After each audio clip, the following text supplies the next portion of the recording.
শেখ হাসিনা খারাপ ছিল, আপনি আমাকে বলেন আওয়ামী লীগের খারাপ দল, আপনি নির্বাহী আদেশে তাকে নিষিদ্ধ করছেন, নির্বাহী আদেশ আপনি দিতেই পারেন, নির্বাহী আদেশটা কে সই করছে? আপনি কে ভাই? আপনার কি গ্রহণযোগ্যতা ছিল আমাকে আপনি বলেন?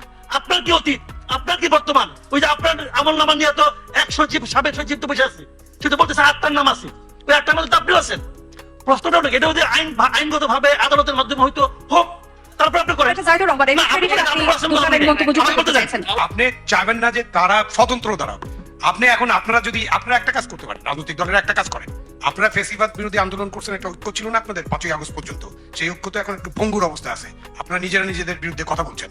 আপনারা ফেসিবাদ বিরোধী ঐক্য করেন, ইনক্লুসিভ নির্বাচন করেন, আওয়ামী লীগের বিরুদ্ধে ফেসিবাদী ঐক্য করে তাদেরকে সহায় দেন। না সেটা না, আওয়ামী লীগ স্বতন্ত্র নির্বাচন করতে পারবে না, এই কথা কোথাও নাই। নির্বাচন আওয়ামী লীগ করবে কেন? That is not Awami League. না, না। আওয়ামী লীগ একটা রাজনৈতিক দল। আপনি সেটা ফেসিবাদী রাজনৈতিক দল হিসেবে আপনি আইনগতভাবে নিষিদ্ধ করেন নাই, একটা অর্ডার দিচ্ছেন, প্রশাসনিক অর্ডার, সেই অর্ডারের ভিত্তিতে তাদের কার্যক্রম নিষিদ্ধ করে রাখছেন। আপনি আওয়ামী লীগের যারা অপরাধী, যাদের বিচার হওয়া দরকার, তাদের বিচার করেন, বিচারে যান। আপনি ইচ্ছা করলে আরেকটা স্বৈরাচারী আইন করতে পারেন, সেটা আমি আপনাকে বলছি, আমি বলছি আপনাদেরকে আরেকটা স্বৈরাচারী আইন করতে, যারা বিচারের মধ্যে আছে তারাও নির্বাচন করতে পারবেন। করেন একটা স্বৈরাচারী আইন। না করেন, করবেন আপনারা, করেন করে আপনি আওয়ামী লীগের সাথে ফেসিবাদ বিরোধী ঐক্য করেন সবাই মিলে, বিএনপির নেতৃত্বে ফেসিবাদ বিরোধী ঐক্য বা জামাতের নেতৃত্বে করেন, বা আওয়ামী লীগ তো দলই না, নির্বাচন কেন করবে? আমি তো সেটা বলি। আপনি মনে করেন, আপনি মনে করেন আপনারা আমার একমত হওয়ার কোনো কারণ নেই। আমরা এটা আপনার ব্যক্তিগত মতামত। পরাজিত বলতে আসবে না। পলিটিক্যাল পার্টি না, ও পলিটিক্যাল সিস্টেম।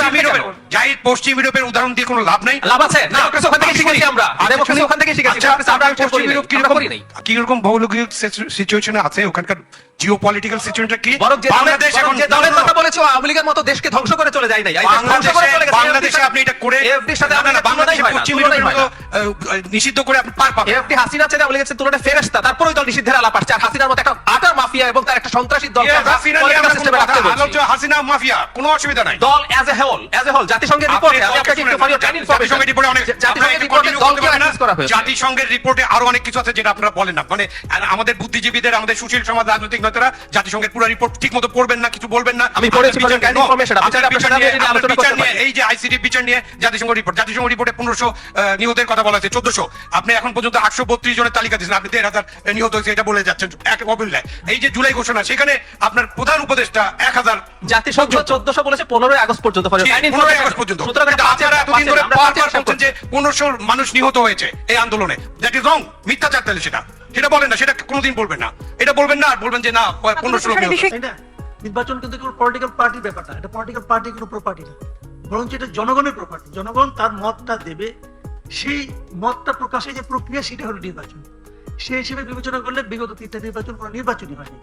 আমি যদি ওই থিওরিটাকে হাতে রাখি, তাহলে আমি আশঙ্কা করি আগামী নির্বাচনটাও তেমন কোনো নির্বাচন হবে না, ওটা একটা বিতর্কিত নির্বাচন হবে। আমি আপনাকে বলি, আমি আবারও বললাম যে নির্বাচন হলো জনগণের জন্য। আগামী নির্বাচন দেখেন, এই নির্বাচন, আগামী নির্বাচনে আওয়ামী লীগ আসতে পারবে না। এখন পর্যন্ত যে সমস্ত নমুনা দেখতেছি, এই নমুনাগুলো যদি অব্যাহত থাকে, আগামী নির্বাচনে আওয়ামী লীগ থাকবে না। আওয়ামী লীগ না থাকলে আওয়ামী লীগ যেবার সবচেয়ে খারাপ রেজাল্ট করেছে 2001 সালে, সেইবারও আওয়ামী লীগ কিন্তু 2,28,00,000 ভোট পেয়েছে। আমি ধরলাম তারপর আওয়ামী লীগ অপশাসন করেছে, কুশাসন করেছে, আওয়ামী লীগ মানুষের অধিকার হরণ করেছে, অমুক করেছে, তোমার সব আমি ধরে নিলাম। ধরে নিয়ে আমি আওয়ামী লীগের ভোট কমাইতে, তারপরেও আমি বলবো মিনিমাম এই দেশে 1 কোটি লোক আছে, 1 কোটি ভোটার আছে, যারা নাকি তাদের জীবনে কোনোদিন নৌকা মার্কা ছাড়া অন্য কোনো মার্কায় ভোট দেয় নাই। মিনিমাম 1 কোটি লোক আছে। আমার প্রশ্ন হলো, আগামী নির্বাচনে এই 1 কোটি লোকের জন্য আপনি বিকল্প কি রাখলেন? আপনি পারেন না। আপনি যত বড় জ্ঞানী হন না কেন, এই 1 কোটি ভোটারকে আপনি ইগনোর করতে পারেন না। শেখ হাসিনা কত বড় খারাপ ছিল, এটা নিয়ে আপনি সারাদিন গবেষণা করেন। তাকে আপনি 20 বার ফাঁসি দেন, আমার কোনো আপত্তি নাই। শেখ হাসিনার এই 3 বারে যত মন্ত্রিসভা সদস্য ছিল সবাইকে আপনি বিচার করেন। আওয়ামী লীগের সেন্ট্রাল কমিটিতে 15 বছরে যারা ছিল সবাইকে বিচার করেন। উপজেলা পর্যায়ে আওয়ামী লীগের কমিটি সবার বিচার করেন, আমার কোনো আপত্তি নাই। কাউকে নির্বাচনে আসতে দিন না। তার এই সবগুলি যোগ করলে সেটা কিন্তু 15-20 লাখের বেশি হবে না। তাহলে যে বাকি যারা ভোটার, তাদের ব্যাপারে আপনার সিদ্ধান্ত নেওয়ার এখতিয়ার আপনাকে কে দিল? আপনি সিদ্ধান্ত নিয়ে নিলেন, তোমাদের কোনো চয়েস থাকবে না, আমরা যেগুলো দিব তুমি এগুলোর মধ্যে খাবা। ভাই আমি খাই এর গরুর মাংস, আপনি আমার সামনে এনে দিয়েছিলেন 5 ধরনের মাছ, লাভ তো নাই কোনো। আপনি আমার অধিকার হলো, এটা গণতন্ত্র নয়।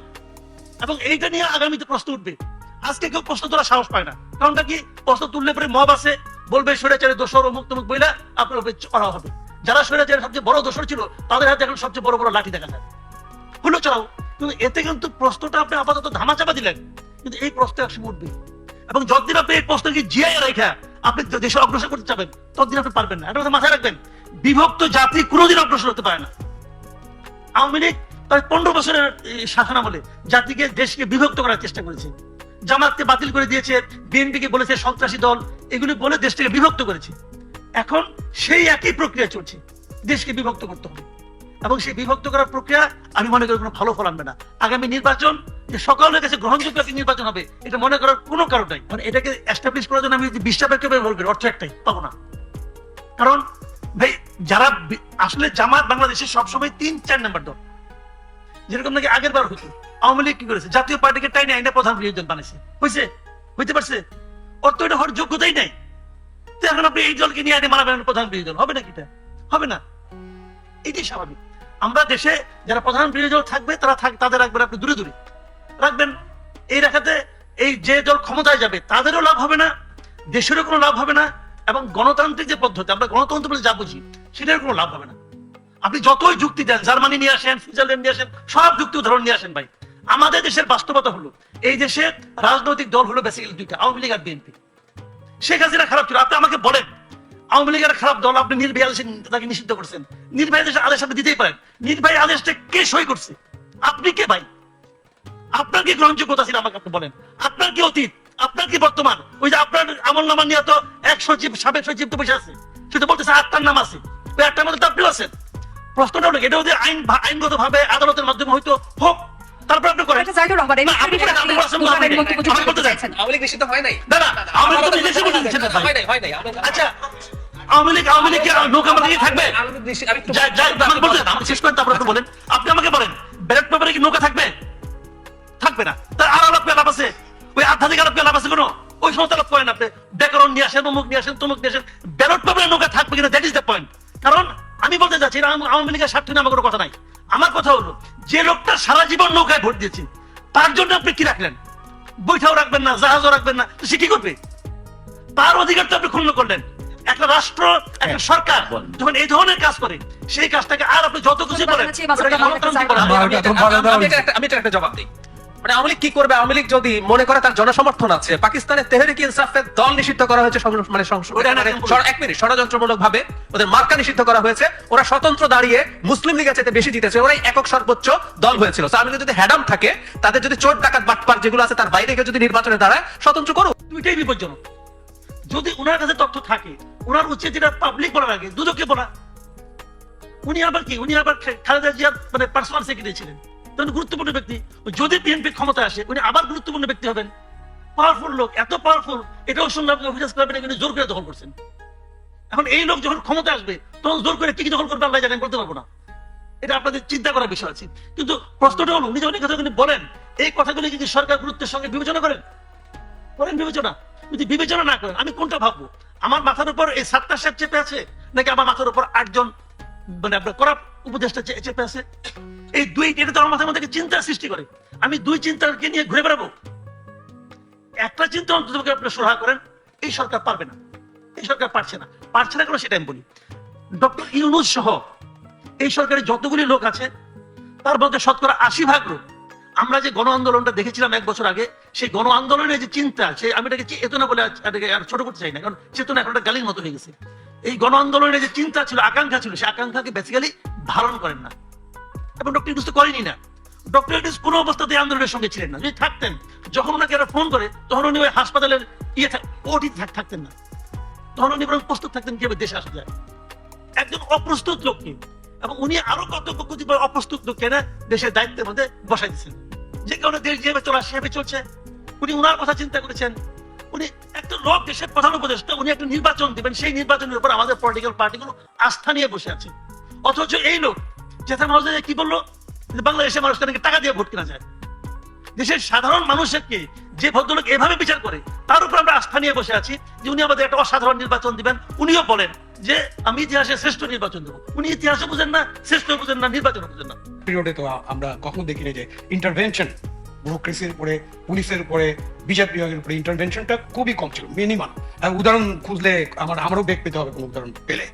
আমরা 91 সালের পরে যখন দেশে একটা পার্লামেন্টারি ডেমোক্রেসি, যখন গণতন্ত্র ফিরে আসলো, তখন আমরা দেখলাম যে পাওয়ারে থাকতে হবে, এবং মিন্টু ভাই কিন্তু এগুলোর সাথে অনেক কাজ করেছেন, উনি দুইটা দলের আওয়ামী লীগের সাথে অনেক কাজ করেছেন এবং বিএনপির সাথে তো কাজ করছেন, সুতরাং উনি জানেন, উনি আমার কথার যদি আমি কোনো ভুল বলে থাকি উনি হয়তো দিবেন। তখন আমরা টাকা আলা লোক খোঁজা শুরু পাওয়ার যেতে হবে, জিততে হবে, তখন আমরা পেশি শক্তি কার বেশি আছে তাকে খোঁজা শুরু করলাম।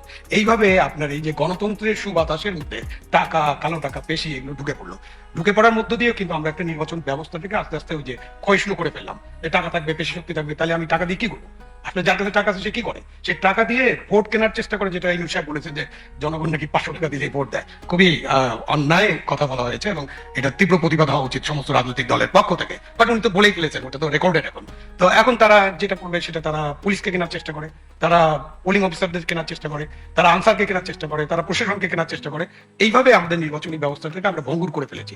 এখন যদি একটা ভালো নির্বাচন করতে চায় অন্তর্বর্তীকালীন সরকার, তাদের কিন্তু সেই সুযোগ আছে, কিন্তু তারা দলীয় সরকার না। কিন্তু তাদেরকে আবার দলীয় সরকার বলবেন না কিভাবে? আমি জানি না মান্না ভাই কিভাবে দেখবেন এটাকে, নিশ্চয়ই দেখবেন, উনার বক্তব্য আমি শুনতে চাই। তাদের দল তো আছে, ইউনূস সাহেবের দল হলো এনসিপি, ওটাকে কিংস পার্টি বলি, ওটা ইউনূস সাহেবের দল। ইউনূস সাহেব নিজে তৈরি করেছেন। ওই যে একটু আগে আমি বললাম না যে পুরানো চিন্তা বাদ দিতে হবে, পুরানোদের সরিয়ে দাও, নতুন চিন্তা করতে হবে। ড্যাভোস থেকে শুরু করে আল জাজিরা, বিবিসি এবং যখন বলেছেন তখন সবসময় একটা দল করতে উৎসাহিত করেছেন ছাত্রদেরকে। এইটা বাংলাদেশের যে 24-এর গণ অভ্যুত্থান নিয়ে যখন অনেকে গভীর আলোচনা করবেন, যখন রিসার্চ করবেন, তখন কিন্তু বলবেন হয়তো যে স্যারেরা আছেন তারা হয়তো বলবেন যে এই যে ছাত্র গণ অভ্যুত্থানের সাথে যে নায়করা জড়িত ছিল, যাদের যখন পর্যন্ত এই 5ই আগস্ট পর্যন্ত বা তারপরে 8ই আগস্ট পর্যন্ত তারা কিন্তু একটা ট্র্যাকে ছিল। এটা তো ভালো নির্বাচন করতে দেবে না। আপনি 12 লক্ষ গণকর্মচারী বা 14 লক্ষ মানুষ এই নির্বাচনের সাথে যুক্ত থাকবে, তারা তো চিন্তা করবে যে তারা কি করবে, তো তাদের উপরে চাপটা কত। আপনি একটা পোলিং অফিসার বা প্রিজাইডিং অফিসার 10 কিলোমিটার দূরে একটা উপজেলা থাকে, একটা জঙ্গলের মধ্যে অথবা চরের মধ্যে অথবা একটা যোগাযোগবিহীন এলাকা যেখানে ইলেকট্রিসিটি নাই ঠিক মতো, হ্যাচাক লাইট জ্বলাইতে হয়, সেখানে আপনি পাঠিয়ে দিবেন ভোটের বাক্স এবং ভোট ইয়ার সহ, ব্যালট পেপার সহ, সেখানে 10 জন দুষ্কৃতিকারী গেলেই তো ওটা ধরে সিল মেরে ঢুকে দিতে পারবে। সেখানে দরকার মানে গডের একদম সদিচ্ছা এবং আন্তরিকতা। সেটা ইউনূস গভর্নমেন্টের আছে কিনা এটা প্রশ্ন করা যেতে পারে, কারণ ওদের একটা দল আছে। তো আমার কাছে মাঝে মাঝে মনে হয় ইউনূস সাহেবের তো নিরপেক্ষ নির্বাচন করার কোনো কারণ নেই, কারণ উনি তাহলে এনসিপির জন্য কি করবেন? এনসিপিকে এখনই যে সুযোগ সুবিধা দেওয়া হচ্ছে, যে প্রোটোকল দেওয়া হচ্ছে, যে ডগ স্কোয়াড দিয়ে তল্লাশি করা হয়, তাদেরকে যেভাবে পুলিশ এবং সেনাবাহিনী বিজেপির পাহারা দেওয়া হয়, তাদেরকে জামাতে ইসলাম এবং বিএনপির সাথে দাওয়াত করা হয়, এখনো রেজিস্ট্রেশন পান নেই। তো এই ক্ষেত্রে নির্বাচন যখন হবে তখন এনসিপি কে এই সরকার কিভাবে দেখবে? সুতরাং এই দেশে একটা ভালো নির্বাচন করতে হলে আমার মনে হয় আমাদের ফিরে যেতে হবে তত্ত্বাবধায়ক সরকারের কাছে, কারণ তত্ত্বাবধায়ক সরকারের যেটা বাতিল করা হয়েছিল সেটা অলরেডি হাইকোর্টে সেইটাকে বাতিল করার ফলে তত্ত্বাবধায়ক সরকার ফিরে আসার সময় আছে। বাট গভর্নমেন্ট কিন্তু আপিল করছে এবং গভর্নমেন্ট আপিল শুনানি করে না কেন? দিস ইজ ভেরি ইম্পর্টেন্ট, জাতীয় এজেন্ডা। আপনি গভর্নমেন্ট আপিল শুনানি করে না কেন? আপিল করতে পারেন, আপনি বলতে পারেন যে হ্যাঁ আমরা আপিল করতে পারি, এটা তো আইনানুগ আপিল। আপনি আপিলটা শেষ করেন, আমরা দেখতে চাই আমাদের সুপ্রিম কোর্ট কি বলে। যদি সুপ্রিম কোর্ট এই আপিলটা একসেপ্ট করে এবং একটা রায় দেয়, তাহলে কিন্তু একটা তত্ত্বাবধায়ক সরকার করার স্কোপ আছে। আমি মনে করি বাংলাদেশের আগামী সেটা কি ত্রয়োদশ নির্বাচনের আগেই সম্ভব? সম্ভব, আবার আপিল শেষ হলেই তো সম্ভব। এবং আমি মনে করি বাংলাদেশের যে নির্বাচনটা হবে ত্রয়োদশ জাতীয় নির্বাচন, এটা ইউনূস গভর্নমেন্টের পক্ষে সুষ্ঠুভাবে নিরপেক্ষভাবে করা সম্ভব হবে বলে আমি মনে করি না। সুতরাং আমি মনে করি বাংলাদেশে একটা তত্ত্বাবধায়ক সরকার যদি ওই আইনগত বিষয়গুলো আমরা সলভ করতে পারি, অনেক তো সলভ করতেছি। আপনি আইসিটি তাড়াহুড়ো করে মামলা করতেছেন না, অনেক মামলা মোকদ্দমা করছেন না, বিচার নাই বলছি, কিন্তু তারপরে বিচার বিভাগ তো কিছু কাজ করতেছে। তাহলে তাকে আপিলটা শেষ করতে দেন, তত্ত্বাবধায়ক সরকার করেন, তত্ত্বাবধায়ক সরকার অধীন নির্বাচন দেন। আমরা দেখতে চাই তাদের কত বড় শক্তি আছে। তেহরিক ইনসাফ দেখিয়েছে না? দেখিয়েছে, ওরা দেখাক, আমরা একটু দেখতে চাই। আব্দুল উত্তর স্যার। অবশ্যই, কেন না? যার বিরুদ্ধে নির্বাচন জি। আপনি করতে দিবেন না এই জন্য যে কিছু যুক্ত করবেন কিনা? আমি যুক্ত না করি, আমি অন্য জায়গা থেকে বলি। সেটি হচ্ছে যে কে নিষিদ্ধ হলো কে নিষিদ্ধ হলো না, এটা একটা যেমন তর্ক, কে নিষিদ্ধ হলো কে নিষিদ্ধ হলো না এটা যেমন একটা তর্ক, কিন্তু স্বতন্ত্র হয়ে কি কেউ নির্বাচন করতে পারবে কিনা এই বিষয়টির উপর একটি প্রশ্ন এই অন্তর্বর্তী সরকার স্থাপন করেছে যখন ব্যারিস্টার সুমনকে ধরে নিয়ে গেছে। কারণ ব্যারিস্টার সুমন ছিলেন স্বতন্ত্র প্রার্থী। এখন আপনি যখন একজন স্বতন্ত্র প্রার্থীকে বলবেন যে আপনি দোষর এবং তারপর তাকে ধরে আটকে রাখবেন, তাহলে তো বলতে হবে যে স্বতন্ত্র হলেও দোষর চিহ্নিত করা যায়, এবং যারা স্বতন্ত্র দাঁড়াবেন তারা সুমনকে দেখে ভাববেন যে তারাও ভবিষ্যতে জেলখানায় ঢুকে যেতে পারেন। ফলে অন্তর্বর্তী সরকারের যে ধরনের নিরপেক্ষতা দেখানো প্রয়োজন ছিল, উনি অগাস্টের মধ্যে যুবলীগের হয়ে মাঠে ওনার শক্তি প্রদর্শন করেছেন। সার্জিস আলমও এই মে মাসে বঙ্গবন্ধুকে নিয়ে বক্তৃতা দিয়েছে বা তার আগে দিয়েছে। আমরা তো সেটা বিবেচনা করছি না। আমরা দেখবো যে যৌক্তিকভাবে যে সুমন কি স্বতন্ত্র নির্বাচন করেছিলেন, সুমন স্বতন্ত্র নির্বাচন করেছিলেন এবং তিনি নৌকাকে পরাস্ত করেছিলেন। এখন নৌকার লোকে যদি স্বতন্ত্র এসে দাঁড়ায় তাহলে একই ঘটনাটাই ঘটবে, যে কারণে সুমন জেলখানায়, এমনকি জাহিদের